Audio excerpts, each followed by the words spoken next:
ಸ್ನೇಹಿತರೆ, ತಮ್ಮೆಲ್ಲರಿಗೂ ಕೂಡ ನಿಮ್ಮದೇ ಆಗಿರತಕ್ಕಂಥ ಯೂಟ್ಯೂಬ್ ಚಾನಲ್ ಸ್ಟಡಿ ವಿತ್ ಪರಶುರಾಮ್ಗೆ ಸ್ವಾಗತವನ್ನು ಕೋರ್ತೀನಿ. ಇಂದು SSLC ವಿಜ್ಞಾನ ಭಾಗ 2ರ ಪಠ್ಯಪುಸ್ತಕದ 4ನೆಯ ಪಾಠ ಇದೆ, ಕಾರ್ಬನ್ ಮತ್ತು ಅದರ ಸಂಯುಕ್ತಗಳು ಅಂತಕ್ಕಂಥ ಪಾಠ. ಈ ಪಾಠದಲ್ಲಿರ್ತಕ್ಕಂಥ ಪುಟ ಸಂಖ್ಯೆ 6, 15, 19, 23 ಮತ್ತು 26ರಲ್ಲಿರ್ತಕ್ಕಂಥ ಪಠ್ಯಾಂಶದ ಪ್ರಶ್ನೆಗಳನ್ನು ನೋಡೋಣ. ಸೊ ತಾವೆಲ್ಲರೂ ಕೂಡ ವಿಡಿಯೋನ ಲೈಕ್ ಮಾಡಬೇಕು, ನಿಮ್ಮ ಫ್ರೆಂಡ್ಸ್ ಸರ್ಕಲ್ಗೆ ಶೇರ್ ಮಾಡಬೇಕು. ತುಂಬ ಮೋಸ್ಟ್ ಇಂಪಾರ್ಟೆಂಟ್ ಇದೆ, ಏಕೆಂದರೆ ಚುಕ್ಕಿ ರಚನೆಗಳೆಲ್ಲ ಬರಿಬೇಕಾಗಿದೆ, ರಚನಾ ವಿನ್ಯಾಸದೆಲ್ಲ ಇದೆ. ಸೊ ಅದಕ್ಕಾಗಿ ವಿಡಿಯೋ ತುಂಬಾ ಇಂಪಾರ್ಟೆಂಟ್ ಇದೆ. ಎಲ್ಲರೂ ಕೂಡ ವಿಡಿಯೋನ ಲೈಕ್ ಮಾಡಿ, ನಿಮ್ಮ ಫ್ರೆಂಡ್ಸ್ ಸರ್ಕಲ್ಗೆ ಶೇರ್ ಮಾಡಿ. ಫಸ್ಟ್ ಟೈಮ್ ವಾಚ್ ಮಾಡ್ತಿದ್ರೆ ಸಬ್ಸ್ಕ್ರೈಬ್ ಜೊತೆಗೆ ಬೆಲ್ ಐಕಾನನ್ನು ಅವಶ್ಯವಾಗಿ ಒತ್ತಿ ಅಂತ ಹೇಳ್ತಾ, ಹಿಂದಿನ ಪಾಠದ ವಿಡಿಯೋ ನೋಡದೇ ಇದ್ರೆ ವಿಡಿಯೋದ ಡಿಸ್ಕ್ರಿಪ್ಷನ್ ಬಾಕ್ಸ್ನಲ್ಲಿ ನಿಮಗೆ SSLC ವಿಜ್ಞಾನ ಪ್ರಶ್ನೋತ್ತರ ಅಂತ ಒಂದು ಪ್ಲೇಲಿಸ್ಟ್ ಲಿಂಕ್ ಇದೆ, ಅದನ್ನು ಒತ್ತಿ ನೋಡ್ಬೋದು. ಮೊದಲಿಗೆ ಪೇಜ್ 6ರಲ್ಲಿರ್ತಕ್ಕಂಥ question answer. Question number 1, carbon ಡೈಆಕ್ಸೈಡ್ನ ಅಣುಸೂತ್ರ CO2, ಇದರ ಇಲೆಕ್ಟ್ರಾನಿಕ್ ಚುಕ್ಕಿ ರಚನೆಯನ್ನು ಬರೆಯಿರಿ. CO2ನ ರಚನೆ ಅಂತ ತಾವು ಹಾಕ್ಕೊಂಡು ಅದನ್ನು ಈ ಥರನಾಗಿ ತಾವು ಏನು ಮಾಡಬೇಕಾಗದಪ್ಪ ಅಂತಂದರೆ ಬರಿಬೇಕು. ತುಂಬ ಮೋಸ್ಟ್ ಇಂಪಾರ್ಟೆಂಟ್ ಇದೆ, ಇದನ್ನು ನೋಡ್ಕೊಡ್ರಿ. ಓಕೆ, ಸೊ ಪ್ರಶ್ನೆ 2ಕ್ಕೆ ಹೋಗುವ. ಸಲ್ಫರ್ನ 8 ಪರಮಾಣುಗಳಿಂದ ಮಾಡಲ್ಪಟ್ಟಿರುವ ಸಲ್ಫರ್ ಅಣುವಿನ ಎಲೆಕ್ಟ್ರಾನಿಕ್ ಚುಕ್ಕೆ ರಚನೆಯನ್ನು ಬರೀರಿ. ಸುಳಿವು ಕೊಟ್ಟಿದ್ದಾರೆ. ಸಲ್ಫರ್ನ 8 ಪರಮಾಣುಗಳು ಪರಸ್ಪರ ಉಂಗುರಾಕೃತಿಯಲ್ಲಿ ಜೋಡಣೆಗೊಂಡಿವೆ. ಇಲ್ಲಿ ಸಲ್ಫರ್ ಅಣುವಿನ 8 ಪರಮಾಣುಗಳಂತ ಬರೆದು -S8 ಅಂತ ಬರೆದು, ಸೊ ಈ ಥರ ತಾವೇನು ಮಾಡಬೇಕಾಗತ್ತಪ್ಪ ಅಂತಂದ್ರೆ ಎಲೆಕ್ಟ್ರಾನ್ ಚುಕ್ಕೆ ರಚನೆಯನ್ನು ಹಾಕಬೇಕು. ಇದು ಮೋಸ್ಟ್ ಇಂಪಾರ್ಟೆಂಟ್ ಇತ್ತು. ಪೇಜ್ ನಂಬರ್ 6ರಲ್ಲಿ ನಿಮಗೆ ಕ್ವಶನ್ ಇತ್ತು. ಇವೆರಡೇ ಇತ್ತು ಮೋಸ್ಟ್ ಇಂಪಾರ್ಟೆಂಟ್, ಒಂದು ಸಲ್ಫರ್, ಇನ್ನೊಂದು ಕಾರ್ಬನ್ ಡೈಆಕ್ಸೈಡ್. ಇನ್ನು ಮುಂದೆ ಹೋಗುವ ಪೇಜ್ ನಂಬರ್ 15ಕ್ಕೆ. ಎಸ್, ಮೊದಲ ಪ್ರಶ್ನೆ ಇದೆ, ಪೆಂಟನ್ಗೆ ಎಷ್ಟು ಬಗೆಯ ರಚನಾ ಸಮಾಂಗಿಗಳನ್ನು ಬರೆಯಬಹುದು? ಸೊ ನಿಮಗೆ ಕೇಳಿದ್ದಾರೆ. ಸೊ ಉತ್ತರದಲ್ಲಿದೆ ಏನಪ್ಪ ಅಂದರೆ, ನಾವು ಪೆಂಟನ್ನ 3 ರಚನಾತ್ಮಕ ಐಸೋಮರ್ಸ್ಗಳನ್ನು ರಚಿಸಬಹುದು. ಇಲ್ಲಿ ಪೆಂಟೆನ್ನ ಸೂತ್ರ ತಮಗೆ ಬರಲಿಕ್ಕೆ ಗೊತ್ತಿರಬೇಕು. ಫಸ್ಟು ಅದನ್ನು C5H12 ಅಂತ ಕರೀತಾರೆ, ಸಾಮಾನ್ಯ ಪೆಂಟೆನ್. ಆಮೇಲೆ ಐಸೋಪೆಂಟೆನ್ ಅಂತಕ್ಕಂಥದ್ದು ಇದೆ. ಸೊ ಇದನ್ನು ಸಾಮಾನ್ಯ ಪೆಂಟೆನನ್ನು ಹೀಗೆ ಬರೀತಕ್ಕಂಥದ್ದು, ಐಸೋಪೆಂಟೆನನ್ನು ಹೀಗೆ ಬರೀತಕ್ಕಂಥದ್ದು. ಸೊ ತಾವು ಸ್ವಲ್ಪ ನೆನಪಿನಲ್ಲಿ ಇಟ್ಕೊಳ್ಬೇಕು. ಇನ್ನೊಂದು ಬಗ್ಗೆ ಬರ್ತದೆ, 3 ರಚನಾತ್ಮಕ ಕೇಳಿದ್ದಾರೆ. ಸೊ ಮೊದಲನೇದು ಸಾಮಾನ್ಯ, ಎರಡನೇದು ಐಸೋಪೆಂಟೆನ್, ಸೊ ಮೂರನೇದು ನವಪೆಂಟೆನ್ ಅಂತ ಕರೀತಾರೆ. ಸೊ ನವಪೆಂಟೆನನ್ನು ಈ ಥರ ಬರೀತಾರೆ, ಏನು C5H12 ಅಂತಕ್ಕಂಥದ್ದು ಮೋಸ್ಟ್ ಇಂಪಾರ್ಟೆಂಟ್ ಇದೆ, ಪ್ರಾಕ್ಟೀಸ್ ಮಾಡ್ಕೊಡ್ರಿ. ಇನ್ನು ಇದೇ ನಿಮ್ಮ 15ನೇ ಪುಟ ಸಂಖ್ಯೆಯ 2ನೇ ಪ್ರಶ್ನೆಗೆ ಹೋಗುವ. ಸುತ್ತಮುತ್ತಲೂ ನಾವು ನೋಡುವ ಅಸಂಖ್ಯಾತ ಕಾರ್ಬನ್ ಸಂಯುಕ್ತಗಳ ದೊರೆಯುವಿಕೆಗೆ ಕಾರಣವಾದ ಕಾರ್ಬನ್ನ 2 ಗುಣಗಳು ಯಾವುವು? ಉತ್ತರ, ಅಸಂಖ್ಯಾತ ಕಾರ್ಬನ್ ಸಂಯುಕ್ತಗಳ ದೊರೆಯುವಿಕೆಗೆ ಕಾರ್ಬನ್ನ 2 ಪ್ರಮುಖ ಗುಣಗಳು ಕಾರಣವಾಗಿವೆ. ಒಂದು ಕೆಟನೀಕರಣ, ಇನ್ನೊಂದು ಕಾರ್ಬನ್ನ ಚತುರ್ವೇಲೆನ್ಸಿ. ಕೆಟನೀಕರಣದಲ್ಲಿ ಏನು ಬರೀಬೇಕಂದ್ರೆ, ಒಂದು ಕಾರ್ಬನ್ ಪರಮಾಣು ಇತರ ಕಾರ್ಬನ್ ಪರಮಾಣುಗಳೊಂದಿಗೆ ಬಂಧಗಳನ್ನು ಏರ್ಪಡಿಸಿಕೊಂಡು ಬೃಹತ್ ಅಣುಗಳನ್ನು ಕೊಡುತ್ತದೆ. ಇದು ಕಾರ್ಬನ್ನ ಅನನ್ಯ ಗುಣ. ಇನ್ನು ಕಾರ್ಬನ್ನ ಚತುರ್ವೇಲೆನ್ಸಿಯಲ್ಲಿ ಏನು ಬರೀಬೇಕಂದ್ರೆ, ಕಾರ್ಬನ್ 4 ಇತರ ಕಾರ್ಬನ್ ಪರಮಾಣು ಅಥವಾ ಏಕವೇಲೆನ್ಸಿಯ ಇತರೆ ಧಾತುಗಳೊಂದಿಗೆ ಜೋಡಣೆಗೊಳ್ಳುವ ಸಾಮರ್ಥ್ಯವನ್ನು ಹೊಂದಿದೆ. ಇನ್ನು 3ನೇ ಪ್ರಶ್ನೆಗೆ ಹೋಗೋಣ. ಸೈಕ್ಲೋಪೆಂಟೆನ್ನ ಅಣುಸೂತ್ರ ಮತ್ತು ಎಲೆಕ್ಟ್ರಾನ್ ಚುಕ್ಕೆ ರಚನೆಗಳನ್ನು ಬರೆಯಿರಿ. ಇಲ್ಲಿ ಸೈಕ್ಲೋಪೆಂಟೆನ್ನ ಅಣುಸೂತ್ರ C5H12 ಬರ್ತದೆ.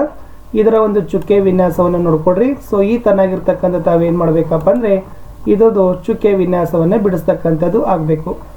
ಸೊ ಇದು ಮೇಲಿದೆ, ಆಮೇಲೆ ಇದು ಮಿಡಲ್ ಸೆಕ್ಷನ್, ಇದು ಲಾಸ್ಟಲ್ಲಿ ಇರ್ತಕ್ಕಂಥದ್ದು. ಸೊ ಟೋಟಲ್ ಇದನ್ನು ತಾವೇನು ಮಾಡ್ಕೋಬೇಕಾಗ್ತದೆ ನೋಡ್ಕೊಡ್ರಿ. ಸೊ ಅದನ್ನು ಪಾಸ್ ಮಾಡಿ ನಾನು ನಿಮಗೆ ತೋರಿಸ್ಲಿಕ್ಕೆ ಪ್ರಯತ್ನವನ್ನು ಮಾಡಿದ್ದೀನಿ. ಓಕೆ, ಮುಂದಿನ ಪ್ರಶ್ನೆಗೆ ಹೋಗುವ. ಎಸ್, ಪ್ರಶ್ನೆ 4, ಈ ಕೆಳಗಿನ ಸಂಯುಕ್ತಗಳ ರಚನಾ ವಿನ್ಯಾಸಗಳನ್ನು ಬರೆಯಿರಿ ಅಂತ ಕೇಳಿದ್ದಾರೆ. ಸೊ ಫಸ್ಟ್ ಎಥನೋಯಿಕ್ ಆಮ್ಲ ಕೇಳಿದ್ದಾರೆ. ಸೊ ಎಥನೋಯಿಕ್ ಆಮ್ಲನ ಅಣುಸೂತ್ರ ಬರ್ತದೆ CH3COOH ಇದೆ. ಸೊ ಇದು ಏನಾಗದಪ್ಪ ಅಂದರೆ ಎಥನೋಯಿಕ್ ಆಮ್ಲದ ಒಂದು ಅಣುಸೂತ್ರ. ಇನ್ನು ಬಿದಲ್ಲಿ ಬ್ರೋಮೋಪೆಂಟೆನ್ ಕೊಟ್ಟಿದ್ದಾರೆ. ಸೊ ಬ್ರೋಮೋಪೆಂಟೆನ್ ಅನೇಕ ರಚನಾ ಸಮಾಂಗಿಗಳಿಗೆ ಉದಾಹರಣೆ. ಅದರ ಒಂದು ಉತ್ತರ C5H12Br ಅಂತ ಇದೆ. ಸೊ ಅದನ್ನು ಈ ಥರದಾಗಿ ತಾವು ಏನು ಮಾಡಬೇಕಾಗ್ತದೆ, ಬಿಡಿಸಬೇಕಾಗ್ತದೆ ಬ್ರೋಮೋಪೆಂಟೆನ್ದು. ಓಕೆ, ಇನ್ನು ಬ್ಯೂಟೆನೋನ್ ಇದೆ, ಅದು C4H8O ಅಂತ ಇದೆ. ಸೊ ಅದರದ್ದು ಈ ಥರನಾಗಿ ಬಿಡಿಸ್ಬೇಕು. ನಿಮ್ಮ ಆಲ್ರೆಡಿ ಪುಸ್ತಕದಲ್ಲೆಲ್ಲ ಕೊಟ್ಟಿದ್ದಾರೆ, ಅವುಗಳನ್ನು ಚೆನ್ನಾಗಿ ಅರ್ಥ ಮಾಡ್ಕೊಡ್ರಿ. 4ನೇದು ಹೆಕ್ಸೆನಾಲ್ ಅಂತ ಇದೆ, C6H12O ಇದೆ. ಸೊ ಇದು ಅದರದ ಒಂದು ಸೂತ್ರ. ಮುಂದಿಂದು ಈ ಕೆಳಗಿನ ಸಂಯುಕ್ತಗಳನ್ನು ಹೇಗೆ ಹೆಸರಿಸುವಿರ ಅಂತ ಕೊಟ್ಟಿದ್ದಾರೆ. ಸೊ ಅದನ್ನು ಎದಲ್ಲಿ CH3CH2Br, ನೆಕ್ಸ್ಟ್ ಬಿ ಇದೆ, ನೆಕ್ಸ್ಟ್ ಇದು ಸಿ ಇದೆ. ಸೊ 3ರನ್ನು ನೋಡ್ಕೊಡ್ರಿ. ಇಲ್ಲಿ ಉತ್ತರ ಕೊಟ್ಟಿದ್ದಾರೆ ಅವರು. ಸಂಯುಕ್ತಗಳಲ್ಲಿರುವ ಕಾರ್ಬನ್ ಅಣುಗಳ ಬಂಧ ಮತ್ತು ಧಾತುಗಳನ್ನು ನೋಡಿ ಹೆಸರಿಸಬೇಕು. ಸೊ ಒಂದನೇದು ಬ್ರೋಮೋ ಈಥೇನ್ ಇದೆ, C2H5Br. ಸೊ ಇದು C2H5Br. ಸೆಕೆಂಡ್ ಇರ್ತಕ್ಕಂಥದ್ದು ಎಥನಾಲ್ ಇದೆ, CH2O. ನೆಕ್ಸ್ಟ್ ಇರೋದು ಹೆಕ್ಸೇನ್, C6H10 ಅಂತಕ್ಕಂಥದ್ದಿದೆ, ಅದು ಹೆಕ್ಸೇನ್ ಅಂತಕ್ಕಂಥದ್ದು ಬರ್ತದೆ. ಇಷ್ಟು ಅಲ್ಲಿರ್ತಕ್ಕಂಥ ಕಾರ್ಬನ್ ಅಣುಗಳ ಬಂಧ ಮತ್ತು ಧಾತುಗಳ ಬಗ್ಗೆ ಇತ್ತು. ಇನ್ನು ಪುಟ ಸಂಖ್ಯೆ 19ಕ್ಕೆ ಹೋಗೋಣ. ಅಲ್ಲಿ ಫಸ್ಟ್ ಕ್ವಶನ್ ಕೊಟ್ಟಿದ್ದಾರೆ, ಎಥನಾಲ್ ಅನ್ನು ಎಥಮೋಯಿಕ್ ಆಮ್ಲವಾಗಿ ಪರಿವರ್ತಿಸುವುದು ಉತ್ಕರ್ಷಣ ಕ್ರಿಯೆಯಾಗಿದೆ ಏಕೆ ಅಂತ ಕೊಟ್ಟಿದ್ದಾರೆ. ಉತ್ತರ ನೋಡುವ. ಎಥನಾಲ್ ಅನ್ನು ಕ್ಷಾರೀಯ ಅಥವಾ ಆಮ್ಲೀಯ KMnO4 ಪೊಟ್ಯಾಸಿಯಂ ಪರ್ಮಾಂಗನೇಟ್ ಅಥವಾ K2Cr2O3 ಪೊಟ್ಯಾಸಿಯಂ ಕ್ರೋಮೇಟ್ನೊಂದಿಗೆ ಕಾಯಿಸಿದಾಗ ಎಥೆನಾಲ್ ಜೊತೆ ಆಕ್ಸಿಜನ್ ಸೇರಿ ಎಥನೋಯಿಕ್ ಆಮ್ಲವಾಗಿ ಪರಿವರ್ತನೆ ಆಗ್ತದೆ. ಇಲ್ಲಿ ಆಕ್ಸಿಜನ್ ಸೇರೋದ್ರಿಂದ ಅದು ಉತ್ಕರ್ಷಣ ಕ್ರಿಯೆಯಾಗಿದೆ ಅಂತ ಉತ್ತರನಲ್ಲಿ ನೀವು ಬರಿಬೇಕು. ಇನ್ನು ಎರಡನೇ ಪ್ರಶ್ನೆ ಬರ್ತದೆ ವಿದ್ಯಾರ್ಥಿಗಳೇ, ಏನಿದೆ ಅಂತಂದರೆ ಬೆಸುಗೆ ಹಾಕಲು ಆಕ್ಸಿಜನ್ ಮತ್ತು ಈಥೈನ್ ಮಿಶ್ರಣವನ್ನು ದಹಿಸಲಾಗ್ತದೆ. ಈಥೈನ್ ಮತ್ತು ಗಾಳಿಯ ಮಿಶ್ರಣವನ್ನು ಏಕೆ ಬಳಸೋದಿಲ್ಲ ಎಂದು ನೀವು ಹೇಳುವಿರಾ ಅಂತ ಇದೆ. ಉತ್ತರ, ಈಥೈನ್ ಅನ್ನು ಗಾಳಿಯಲ್ಲಿ ಉರಿಸಿದಾಗ ಕಪ್ಪು ಹೊಗೆಯಿಂದ ಉರಿತದ. ಇಲ್ಲಿ ದಹನ ಕ್ರಿಯೆ ಸಂಪೂರ್ಣವಾಗಿ ಆಗೋದಿಲ್ಲ.